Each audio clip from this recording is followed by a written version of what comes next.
These last 10 games are more than just video games to me. I owe a lot of who I am to these games and wanted to give them the time and respect they deserve. So here we go. Come back any time, stranger.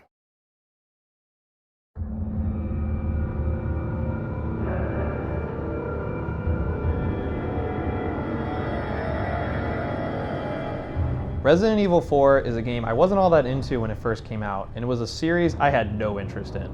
I already don't love horror games, not because they're bad, I just get scared really easily. So now I'm hearing about this terrifying Resident Evil 4 game where you can't move and shoot at the same time. Seriously?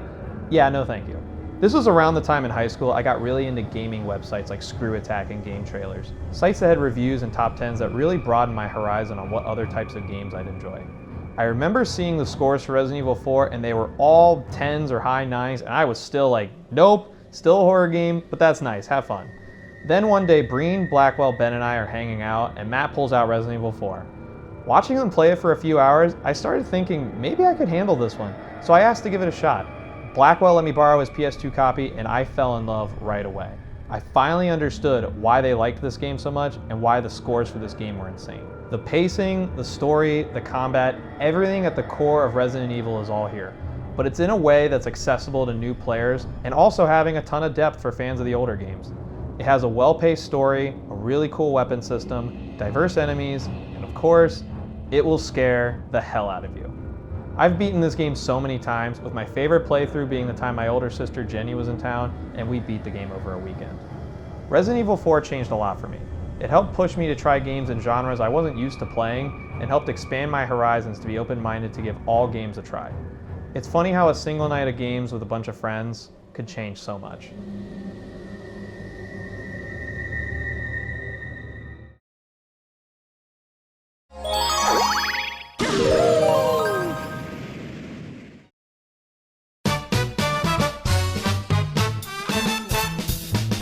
You want to know how good Mario games are? Super Mario Bros. In 1985 saved the entire gaming industry from collapse, set the standard for 3D gaming on consoles in 1996. 8 of the 10 best-selling games on each Nintendo console are Mario games, and it is the best-selling video game franchise of all time with 775 million games sold. That's 250 million more than the next closest series. I think it's important to put some respect on Mario games because they don't get enough respect for just how excellent they truly are. But which game to pick? I love Super Mario World, Super Mario 64, and Super Mario Odyssey, but if we are talking favorite, it has to be Super Mario Galaxy.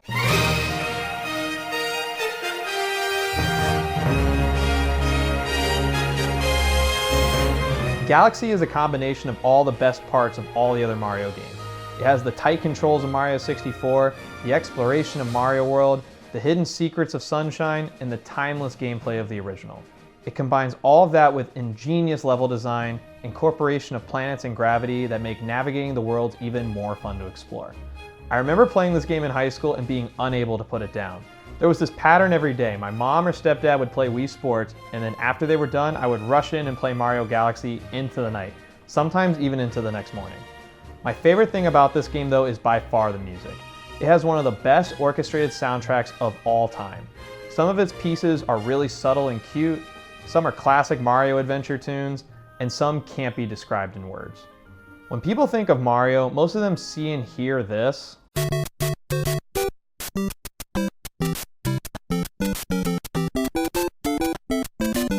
When I think of Mario, I see and hear this.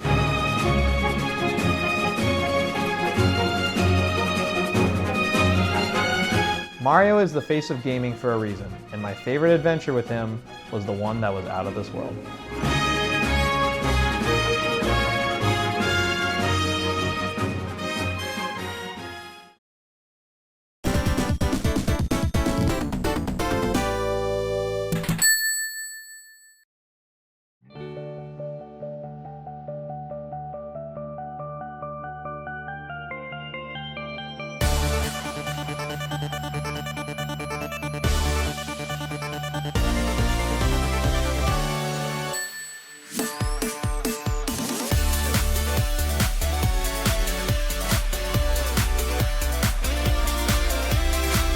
I became a gamer the day I met Sonic.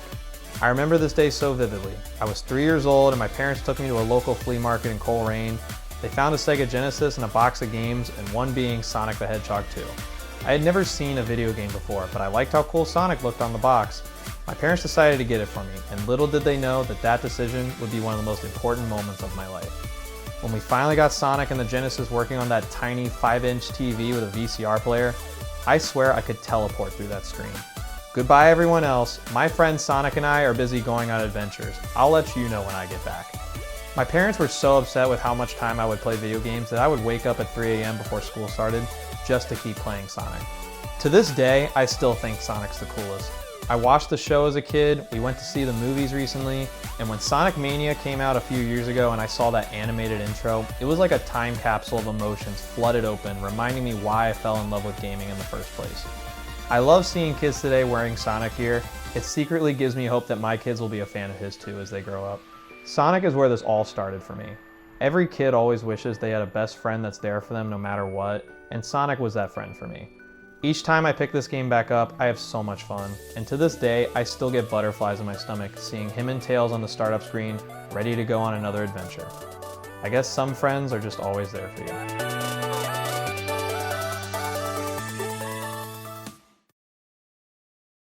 We can disobey suicidal orders. Why wasn't I told? That's about twice a day.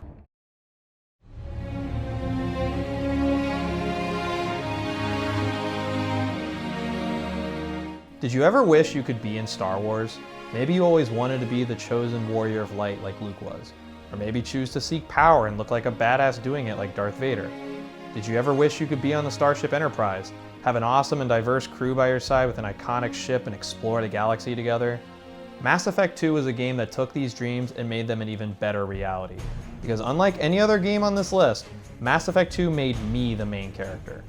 Plenty of other games give you choices that have the illusion of consequence, but Mass Effect with its depth and complexity is everything those games wish they were.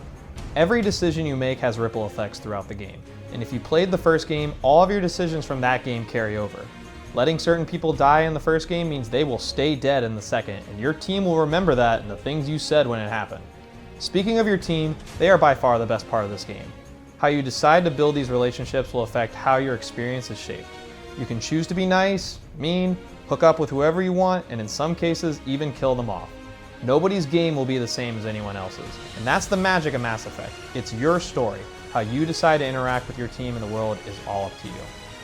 To be honest, I hated the first Mass Effect when I tried it. It took me a few playthroughs to even get past the game's introduction, but once I beat it and started Mass Effect 2, it never let me go. Mass Effect 2 made me believe that this galaxy was real. My team was real, but most importantly, that I was Commander Shepard. Other games have characters that are special and believable, but this is the only game I've played that made me believe that I was one of them.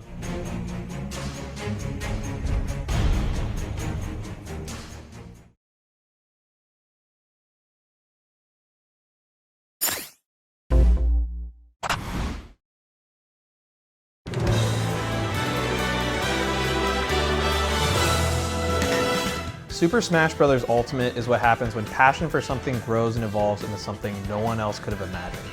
Passion is the key word here. With director Sakurai's love for gaming history, his team's ambition to create a deep yet accessible fighting game, and the fans' dreams of seeing their favorite characters come together. This game went from being a cute party fighting game to one of the greatest multiplayer games of all time. For me personally, this is my favorite game to play competitively with anyone. And not to brag or anything, but I'm pretty good. You ever want to throw down, here's my Switch code, come get this smoke. My team of Fox, Zelda, Jigglypuff, Lucina, Rosalina, Sora, and I won a lot of games together. We competed at MLG Columbus, won the Tech Olympics my senior year and helped score me a scholarship to UC, won a lot of game nights at house parties, the Amelia tournaments, tons of gift cards from Smash Nights at my favorite bar in Cincinnati, 16-bit, Evo 2018, that time I made it to the finals at C2E2 with pneumonia and was always the one to beat amongst my friends come tournament time. What made this game a dream come true for me, however, were the character reveals. Each one had so much respect in how they were presented, and it was always fascinating to see who could finally make it in. Go watch a reaction video of a character reveal, or a close tournament match with a sold-out crowd. The passion for this game is unlike anything else and will live on for a very long time. Smash Bros. Is a celebration of everything that makes gaming so special, not just for me, but for all of its fans. When I donate games to kids, Smash Bros. Is one of my personal favorites to give them, because that game will not only help them fall in love with the rich history and diversity of gaming, it'll bring them closer to other players and create something even better. If the other games on this list didn't have stories or characters that were so personal to me, this would easily be my favorite game ever.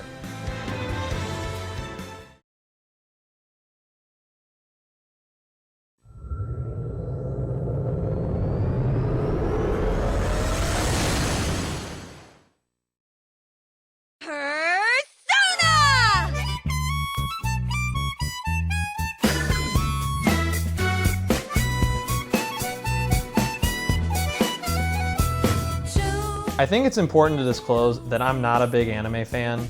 Nothing wrong with anime, but I'm just not invested enough to say that I'm anything more than a casual.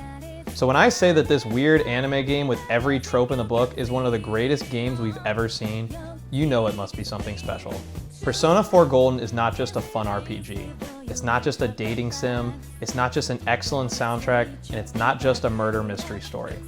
It's a game that teaches you about acceptance and facing the truth. Confronting who you are, your inner demons, your fears, all of your personal struggles, and learning to accept that they are a part of you. But none of that matters if this game isn't interesting or it fails to spark empathy, and that's where these guys come in.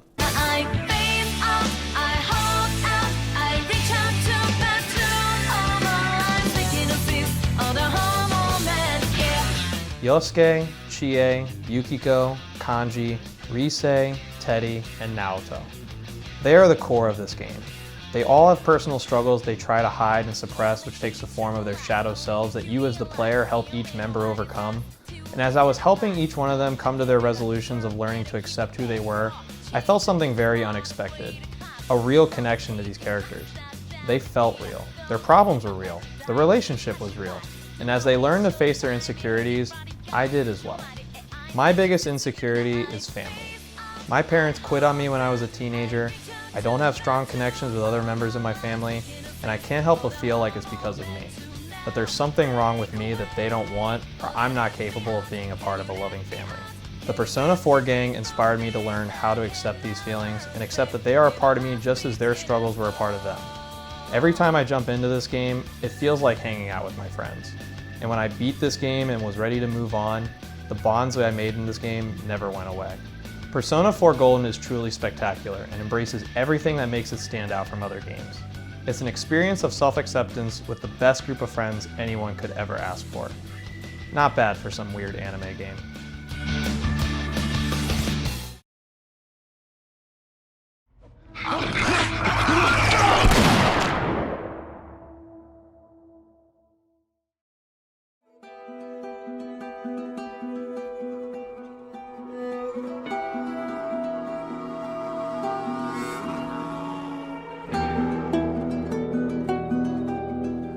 Within the first 10 minutes of The Last of Us, you know there's something different about this game. I remember exactly how I felt my entire playthrough. Uncomfortable. This game has a dark, mature, and heartbreaking story it wants to tell you, and it does not care how you feel about it. It's not trying to be fun, it's not trying to appeal to anyone. It is what it is. A game about survival, a game about humanity, and a game about the sacrifices we are willing to make for the people we love. What makes The Last of Us so excellent is not just that it has a great story or it has a great combat system. It's how it marries the two together perfectly. You can't just watch this game and say, oh yeah, I get this game. By design, that's not possible. You have to play it to fully understand. You have to actually fight for your life and fight for your survival and interact with these characters to truly grasp why this game is so immaculate. You aren't powerful in this game. You are very vulnerable, and you feel that vulnerability playing as Joel and Ellie. They are fighting for their lives through this hopeless, destroyed world, but they find the will to keep moving forward. You connect to Joel and Ellie through these gameplay challenges, and that's what makes this game's emotional impacts hit harder than you just watching them play out. The Last of Us is proof that video games can tell narratives just as well as any other form of media, but its perfect marriage with gameplay takes it a step further. I will never forget my time with Ellie and Joel, and while I felt so much pain, heartbreak, and suffering throughout my journey with them, it's what I love about this game the most. It apologizes for nothing.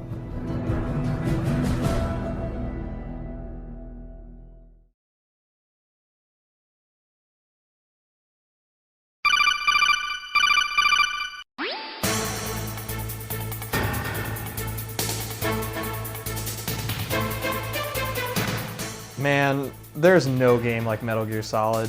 It's an unbelievable achievement in game design from the mind of Hideo Kojima. I can't think of a single flaw that this game has. It's that good. It's so weird, yet everything comes together perfectly.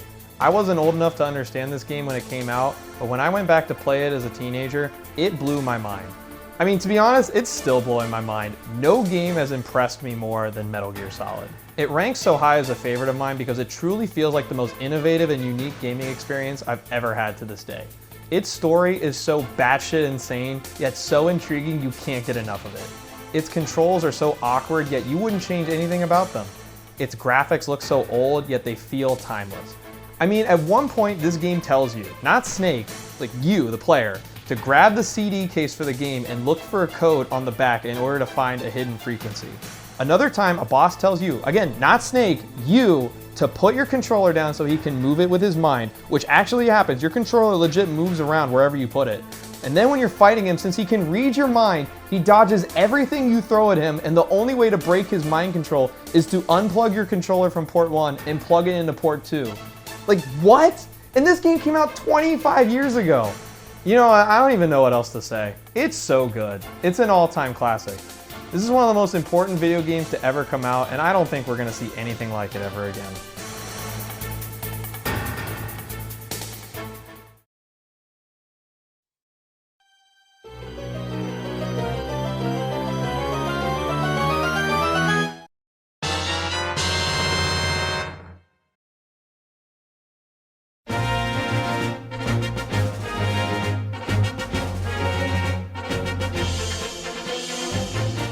Adventure. Zelda perfectly understands the benefits and fulfillments of adventure. It understands the value in being a hero, the desire to make the world a better place. It understands the power of music and how it can be a tool to inspire emotion. It understands how to tell an intriguing story and uses it to engage with almost any player. But most importantly, it understands the feeling of escapism, lifting all the weight of life's problems behind and making you truly feel that you are an adventurer. That's why Zelda is so special. It's gaming's greatest adventure. You don't play a Zelda game, it takes you on an adventure, and of all the adventures I've ever experienced in Zelda, my favorite is Ocarina of Time.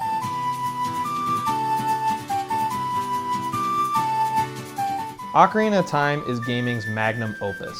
I could gush forever about its rich story and how timeless it feels, its combat system and epic boss fights, its graphics that look just as great as they did in 1998, and the music. This game has the best music of any game, and it's not even close. It's not just a soundtrack of classics either.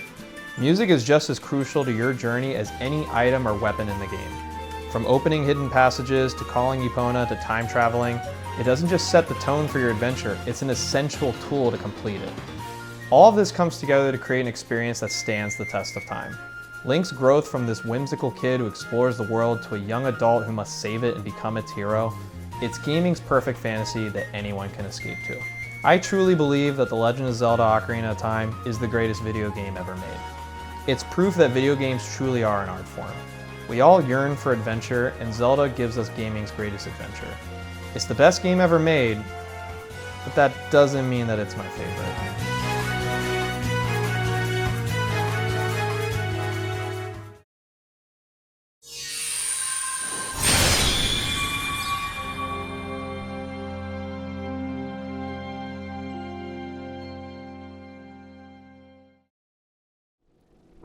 30 years is a long time to figure out who you are.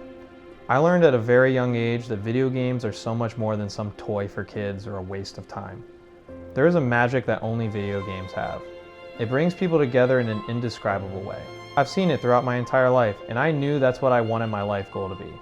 I wanted to share the magic of gaming with the world, but more importantly, with those who need that magic the most. Gaming has given me so much. It's helped me develop friendships, it's given me stories and fantasies that I'll remember forever, and it's made me feel some of the deepest emotions I've ever felt. But only one game has given me something that none of the other games have: a hero.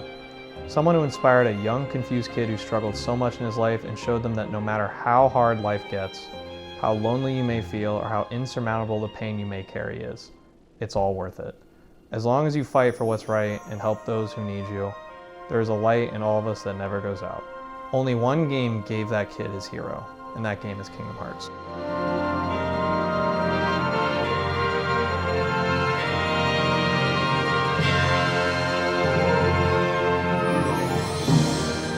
Kingdom Hearts is more than just some game you run around spamming X the entire time.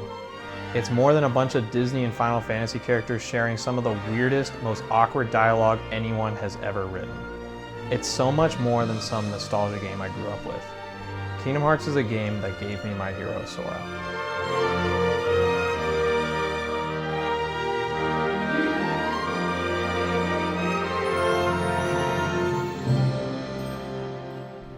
Sora is the heart and soul of this game. He's an unapologetic source of positivity. He's not as deep or complex as other characters because he doesn't need to be. He immediately connects with everyone he meets, and his cheerful, jubilant personality is infectious. He has nothing to prove to anyone, he simply wants to help those around him because he believes it's the right thing to do. He's fiercely loyal and fights for his friends no matter what that costs him. He never thinks of himself or sees himself as a hero because he doesn't care about being a hero. He does what he does because he knows what he is. A pure-hearted friend who believes in the light that we all have in our hearts. Sora truly is my hero, and it's why Kingdom Hearts will always be my favorite game. When I decided to focus on charity work to bring games to those who need them, Sora was my inspiration. He embodies everything I hope to be someday, and as I move past my 20s into my 30s, I'll keep one dream close to my heart. When we help these kids in need, when we bring them these games, I hope one of these kids boots up a video game and that game becomes their Kingdom Hearts. The game that helped them through a difficult time in their life, the game that helps them connect with other people, the game that introduces them to their hero.